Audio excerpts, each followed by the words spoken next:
ready to become awesomer? Hello everyone, my name is Umar Hamid and welcome to the No Limit Selling Podcast, where we explore mindset, how leaders grow their people, their teams, their organizations, and their revenue. Looking for more? Join us on the Mindset Boosters group. You'll find the link in the show notes. And now, let's get on with the show.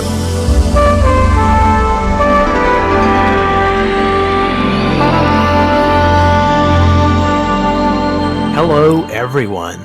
Today, I've got the privilege of having Meridith Powell here with me today. And I was just telling her before the show started that her website is gorgeous and the messaging is spot on. And I'll read it for you, dear listeners, but the link to the website is going to be in the show notes.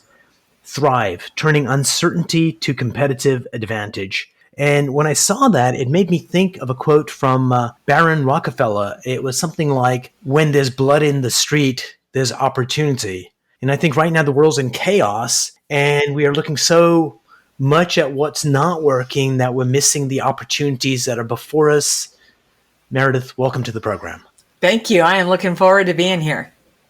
So right now, what's up? When this whole thing started in March for us in the U.S., where in the U.S. are you?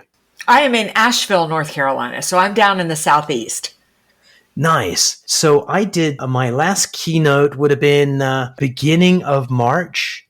And the very next day there was a lockdown in the US and everything stopped. Yeah. So for you, when things stopped, what were you looking at? And when did you kind of go, I teach turning uncertainty to advantage. How long did it take you to kind of go, all right, I need to practice what I preach? Yeah. I pretty much, we're in a business that got hit hard. I mean, you have your COVID blessed businesses that actually grew during the pandemic. And then you got those of us who just got the floor knocked out from under us. And my last day on stage was March 7th. I couldn't believe that my engagement for the 9th went virtual. I was just shocked. And I flew back home to Asheville, North Carolina, sat there as I watched every engagement disappear. And we could no longer make a living.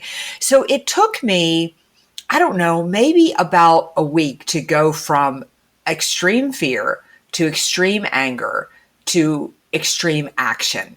And luckily for me, when I was a little girl, my mother used to tell me that the fastest way to get past your own problems was to focus on somebody else's.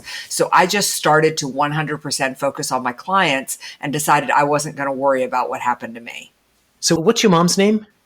Joan. Hey, Joan, thanks so much for doing that, because what's amazing is I used to run a company in California where we would launch companies in the US market. And we would also do package design and do the whole shoot and match for their product. And sometimes I would go to Fry's Electronics, which is like a giant nirvana of electronic stores back then. And if you went to someone and said, yeah, can I have a second of your time? No one helped. But if I started the phrase, could you help me for a moment? 99% of people stopped in the parking lot and said, yeah. And I'd say, which packaging do you like, this one or that one? And they immediately helped. And I think people want to help. And when you start helping other people, paradoxically, we help ourselves, right? Completely. It's completely how you find the path forward, as you focus on really helping other people. And ironically, what happens is you find your footing. And I feel like that's a dance we've had to continue to do, right? Because March hit, everything exploded. Then around June, things started to get a little bit better. Then the bottom would fall out again. Then we'd start again. You have to keep getting back on the horse. Marcus Aurelius, he comes up in conversations all the time. He had written a book. I forget the name of it, but every chapter had this theme. It was like, your family, sometimes they disappoint you and sometimes they're no good, but at least you're not dead. And you're talking about business not working out well. At least you're not dead. That's right. That's right. Ultimately, those stops and starts in this pandemic, which a lot of people have died, and I don't want to make light of that. But oftentimes we're so like, oh my God, it's so awful, that if we look at, I'm not dead. And there is hope yet. And how can I help other people? How can I move forward? And somehow we miraculously do. And Meridith, I'm going to ask you a question. Have you ever been on the edge of financial oblivion in your life? Yes and no. I mean, I certainly have been flat broke, but Yeah. I've always been. I just would go and get another job. I mean, certainly I dropped out of college. My father said that was fine, but you have to support yourself, which I had no idea what that What's his meant. name? Let's do a shout out for him. Ed, and so there I was. I couldn't, in order to just pay the phone bill, I had to work 3 jobs. So I would say I've never been on the edge of financial oblivion, only because I would just go get another job. You just had a different mindset. Yeah, I have zero pride. I will do anything for a living. I mean, if you I've told heard me that about tomorrow, you. if you told me tomorrow I had to go pick up trash, I would be okay with that. So but I have had to do things I did not want to do in order to earn money, in order to pay my bills. So a long time ago, I was working for this guy, and there was 2 worker bees, me and this other guy, and somebody had to clean the toilets. And there was a little bit of like fuss around it. And the owner said, "Here, give it to me." And he went and did it. And it was a Wow. really, really powerful lesson in never be the boss. No, that was not the lesson. The lesson was that he demonstrated what he wanted us to do. He showed us that there's nothing beneath your station. And 3, he did what a good leader should do, is walk your talk. Yeah, I agree with that. And it's been a really good lesson. I just did a presentation yesterday for a group, and it was called "You in the Driver's Seat: How to Put Yourself in Charge of Your Career." And one of the things that I talked about in that is the fact that when I study successful people, one of the things they'll tell you is that they became successful because they became the employee that everybody would want to hire. And they came up with this term in interviewing them called strategic sacrifice, where you write that down. Yeah, I love it. And what that means is when your boss walks in and says, "I need somebody to," the person who's going to go the farthest is the one who raises their hand before the sentence is finished. And if you can understand in your 20s and 30s, it's all about building skills, experience, and connections. And the more skills, experience, and connections you have in your 20s and 30s, the further you're going to go in your 40s, your 50s, and your 60s. Lifetime. So a friend of mine, her name's Christina, and she's just a wonderful, wonderful lady and incredibly successful. And she said, when I was starting out and work had to be done, I got in before everyone else. I left after everyone else. If there was a project came up, I did it. All the other women hated me in that company. But when there was a promotion, I got it. And I worked my way up really, really quickly, not by sucking up to the boss, but by outworking everybody. And that sets you for a mindset of succeeding. And I'll just share one of her stories with you because I think it's something we all struggle with. She was telling me a story about she's a successful woman, and one of her friends started this florist business just as there was an economic downturn, and she's in trouble. And our hero, Christina, said, well, let me help you out. So she works with a lot of CEOs, and it's a limousine service. And their admins book the limousine. She says, I'll create a lunch for 20 of the admins to come in. We'll buy them lunch. You pick up the tab. We'll get a couple extra people, and you'll get to basically audition what you do for them. And so they created this thing that lasted years, and it grew everyone's business. But she wouldn't have done it for herself, but she did it for her friend. Yeah. And sometimes we do more for other people than we do for ourselves. Your thoughts on that? Yeah, definitely. Especially women. I hate to single women out, but it's so true. In coaching and working with so many women in the workforce, they will go to the mat for somebody else, but finding their voice and learning to speak up for themselves is just a real struggle. And I think you need to learn to speak up when it's time for you deserve a promotion, but also think you need to learn to speak up when you need help. I mean, we're talking about uncertain times, and you may be challenged right now. I'm a passionate believer that if you build your network, it will change your life. And I just really believe that at any moment in time, you're only one connection away from somebody who can dramatically and positively change your life. They can solve a problem, help you achieve a goal, and all you have to do is reach out and connect. I mean, we're emotional creatures. And if you need help, if you need support, ask for it. Yeah, and we don't even have to know Kevin Bacon. Like that 6 degree of separations is A, gone, and 2, so here's a question for you, Meridith, and it's going to be an interesting one, and the question is this, is that we are all part of this culture that we live in, and women are second-class citizens. I think they work harder. I think they're awesomer. My bestest friends are women, but they take on this role, and here's the question for you. is that their mothers are part of the system, and most of them intentionally or unconsciously put them in the same mold that they were in. So how do we, in order to break that cycle, we need to be women that basically empower our girls to think differently. And how do we do that when we're part of a system? How do we get women to kind of go, wait a minute, we're more powerful than this? And before I hand it over to you, is that every single woman that I know, if I ask them that question, they'll go, oh yeah, I'm going to help my daughter do this. But the reality is when we actually go to do the doing of it and those subtle things, we still tell a different story. Yeah, well, I think it's because the story is different. And what I mean by that is, first of all, Ed, when I was coming up the corporate ladder, I mean, when I worked in corporate, I very much worked in a man's world. It was all, in fact, I was the first female executive hired in. And half the guys had a problem with me, and half the guys were so thrilled that I was there. But even the guys who were thrilled that I was there, who tried to help me be successful, how I succeed is different. I was a single female at the time. I couldn't call men and say, would you drink a beer with me and discuss a deal? Their wives wouldn't like that. So first of all, what we're trying to achieve is different. I don't ever want to let go of the fact when I come to work, I can't stop thinking about our children. My husband, he can just put it on the back burner and never think about it again.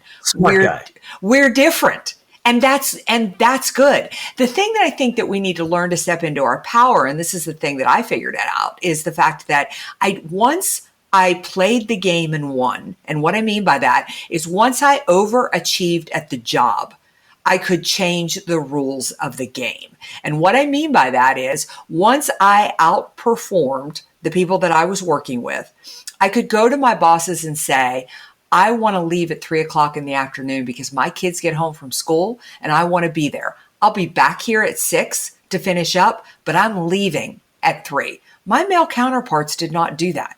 But we get hung up in thinking we can't change the rules. But once you understand that you perform, you can adjust the rules. And I wanted to adjust the rules to live the life that I wanted to live. And that certainly is the rules that I've taught not only my daughter, but my children. Brilliant. And I think you would have gotten a definite no had you asked, had you performed like you did, and then had you asked, would it be okay if Yes. I kind of, had you asked in that way, it would have been like, of course not. But because you said, hey, this is what I need, this is what I'm going to do, and it's just coming with that kind of chutzpah.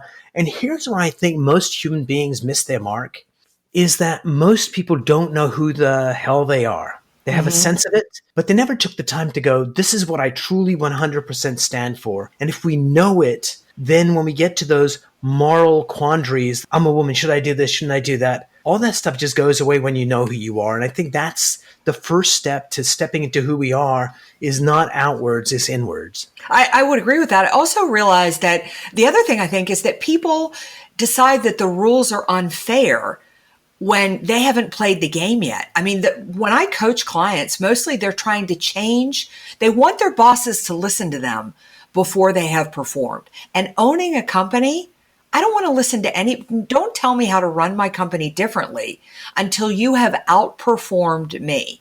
So the first thing you need to understand is you can make the game be anything you want it to be.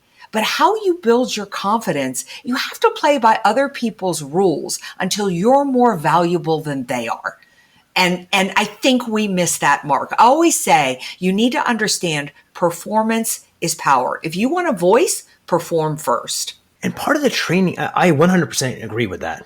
And if I was a Brit, and I used to be, I'd say I violently agree with that. I'm not sure where that comes from. Not the African British. What can you do? Mm-hmm. So here's the thing. It's like in a lot of relationships. So if you and I were like in a relationship, it's like, Meridith, I'm going to be the man that you want me to be if and only when you do this, this, and this. And oftentimes we take that family dynamic and we take it into work. It's like, well, when the boss listens to me and does this, then I will do this. And that's not how the world works. It's the way you described. Absolutely. We need to get in the game that's there and win in that game. And then we get okay, you're dealing cards now. What game are we playing now? And then you get to say, oh, the game we're playing is this. Yeah. I was interviewing, I've got a book coming out in a month, and I was interviewing a very successful gentleman for this book. And the thing that struck me about him is he just didn't sweat the small stuff. He just didn't. It wasn't a tit for tat. And I'll just give you an example. He's a golf course designer, a very, very famous golf course designer, probably one of the most famous golf course designers. And he lives, one of the homes he owns is on a golf course not far from where I live in Western North Carolina. And they asked him, they were getting ready to redesign the golf course. And they asked him to come out and give him some ideas and do a proposal. He walked the course, gave them a bunch of ideas and gave them a proposal, which you can imagine was very expensive because he's designed courses all over the world. And they came back, hired somebody cheaper and took every idea he had and redesigned the golf course. And I said, didn't that make you livid? He said, oh, no. He said, all I could think is, thank God I don't have to live on a golf course that I designed where everybody's going to complain all day long. And it really hit me that he doesn't focus on stuff he can't control. Like, that was a cruddy thing to do. But the whole thing is, doesn't matter. It's out of his hands. And at the end of the day, the energy that he could put into the clients that are paying him or the new courses he's designing, he saw a tiny silver lining in even the worst behavior. And that's a gift of successful people.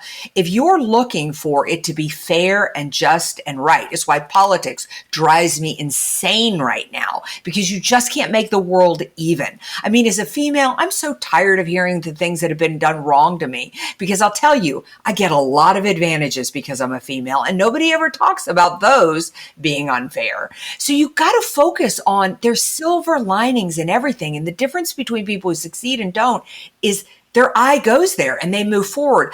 He had such a profound effect on me that I look at things I get upset about now and I'm like, I need to be Tom. I need to be Tom. I need to think bigger. A couple of things come up with that. A, thank you so much for sharing that story. I'm going to share it with other people. Yeah. Two is when you do get hung up on that negative, it changes you in a way that you show up differently for other accounts. And there's a good chance that you're going to actually end up getting clients that are dicks, or you're not going to win those because you're holding on to that. And it's better to lose and be taken advantage of a couple of times. I'm sure it happens to him probably once in a blue moon. Yeah.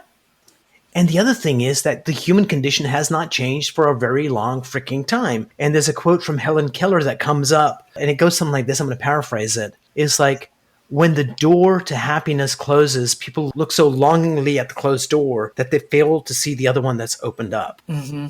So, yeah, it's like, how do we look at the opportunities? And I'm going to give you a piece of advice, if I may. Yeah, that'd be great. Your mind. So here's an interesting fact. Guinness Book of World Records. And you can look it up later and fact check. Okay, The world's I will. fastest reader with 100% comprehension. How many words a minute can they read? And it's an ungodly number, like 82,000 words a minute. Wow. Which blows your mind, right? I can't even imagine. They use a photo reading technique. They take a snapshot of a page, and as they flip it over, their mind's processing what the picture was as they take the next picture. And it just shows you the power of your mind. Right. So a lot of times when somebody wrongs you, that our mind is like, I can't believe they did that, and all that stuff. And your mind will deceive you. The thing to look at is in those situations is notice what your body feels. Where do you physically feel that thing? And wherever that is for you, just place your hand there and just in a quiet moment go, hello. And that feeling will respond back and say, okay, what's this about? And they'll say, oh, you were taken advantage of, not just now, but when you were 5. And all of a sudden, as soon as that information comes up, you can make peace with it. And then it just removes that button. And the next time somebody wrongs you, there's no button to push. Right. So our body always tells us the truth. It's our mind deceives us. And it's such a good liar. And Yeah, it is. And it can really get you stuck. absolutely, because as soon as you realize whatever that truth is, then you're looking for that to be validated. And if you're looking for douchebags out there, God knows you're going to find them. I know. And if you're looking for amazing, gorgeous, generous people, they're everywhere. You just didn't notice before. I do believe that whatever you're putting in your mind is what you'll find. May I ask you a question? Of course. So why do you think that people are angrier now? And if so, why? Yeah, that'll be my question. Are we talking about COVID or are we talking politics? We're talking probably a mix of all. It feels that, when you just said, like, the moment you feel that somebody's wronged you, like, just like in that story I gave you, the moment that you can back it up, bring it into your body, feel it, you can release it. And the moment you release it, then you're not spending the rest of the day looking for things to validate it. And it seems to me that we've come into a world where I'm angry about things, and then I find opportunities for it to be validated all day long. And it feels angrier to me than it did even 5 years ago.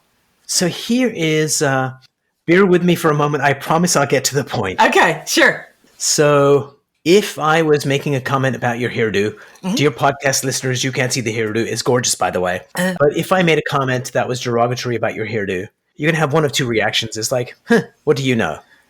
But if you had a negative, angry reaction, what that means is that we only get angry when we care.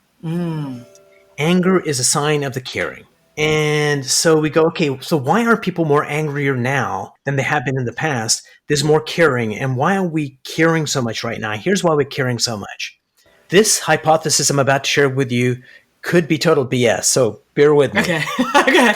We went from hunter-gatherers to farmers. And a lot of people were like, Meridith, what the hell are you talking about? We've always followed the animals on this path, and we've always been fine. Why would we settle down and grow stuff? Because it was a fundamental change to the way we lived, and it created a lot of fear, uncertainty on what's happening. And then we went from the farming to the industrial to the technological. And let's say now we're in the information age. I think technology information is kind of the same. Yeah. But I think we're not at a place where we're really comfortable, that there is so much fear right now. Our computer's going to take our jobs. My kids, will they have a future better than mine? And most people right now in the world cannot answer that question as a yes.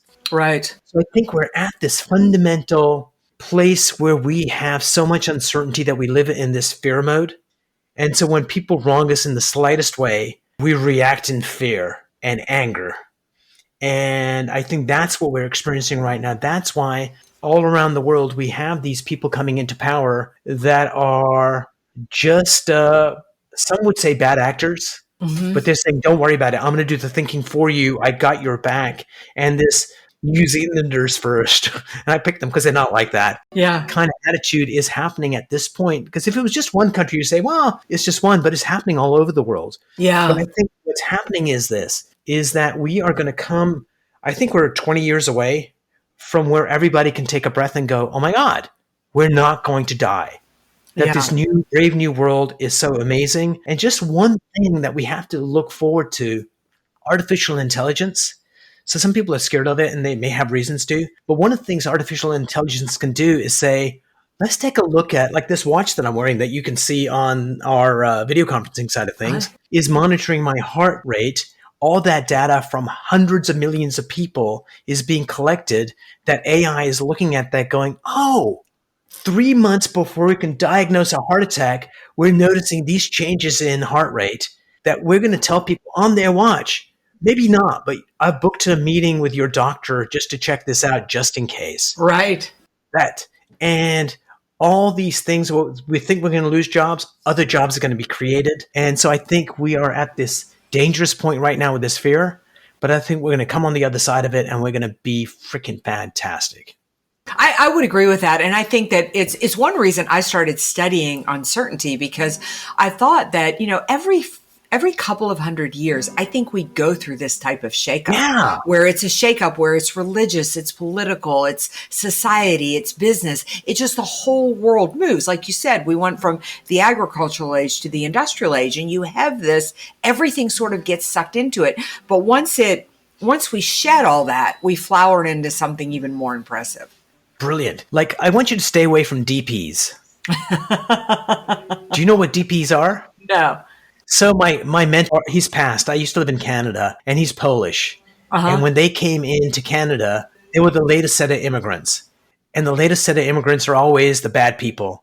DPs were there displaced people. Yes. They're here to take our freaking jobs, and they got disease, and they're going to do these horrible things. And it's just the people that are there. These new people are coming. And then from when I went to England, when I was like 3, we were the new people coming in, and we were the bad actors. Yeah. Then thank God the Vietnamese boat people came in. They were the bad actors, and we were okay. Yeah. So yeah, we've been through uncertain times. We will be. And I think that's where I had mentioned earlier that we need to know who we fundamentally are. This is what I stand for. This is what's important to me. So when those challenging times come, we don't lose sight that, hey, I'm here to help people. Mm-hmm. Not help some people, not help my people. I'm here to help people. And when we lose, that may be something in somebody's kind of vague consciousness that I'm here to help people. But when you don't know exactly what it is and you get to those crossroads, it's like, oh no, those guys I'm not going to do. When we knew we're here to help people, it's like, I want to help more people. And it doesn't matter who you are. Exactly. And when you, and I think, again, I think we're coming full circle back to the path. If you're stuck right now, if you're fearful right now, take the focus off yourself and just ask yourself, who can you reach outward to help? One, it's like, it is instant that you start to feel better because you're not focused on your own problems. The other is, that is where the answers are. That's where the path is of what you're supposed to do next, where you're supposed to go, and where your future lies. You are not going to find it sitting in the house worrying about all the things you have to worry about. I will leave you with one last story. Okay. And the story is I used to have this radio show, Life-Changing Breakthroughs. And where people would talk about those, and I had a friend, and I said, hey, Jim, have you ever had a life-changing breakthrough? And he said, oh, yeah, when I died on stage in Singapore. I said, really? They had to actually revive him because he died.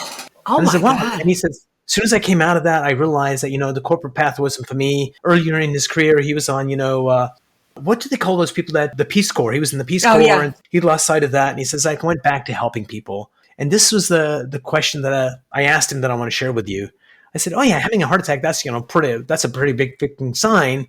Were there any signs before that told you were on the wrong path? He says, I didn't see any of them. But there were billboards with flashing lights. And I think we don't see those signs, but when you take the moment to help someone else, what you realize is the universe sends them in our path.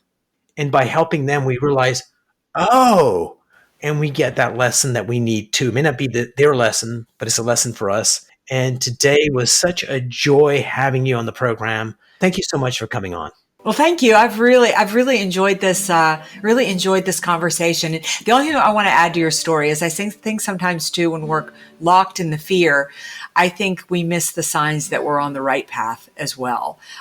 We just miss all the signs. And I'm going to say, if you go back to your body and you listen to your body's going to take you where it needs to go. But it's been a great conversation. It's been a great show, and I've really enjoyed it. Me too.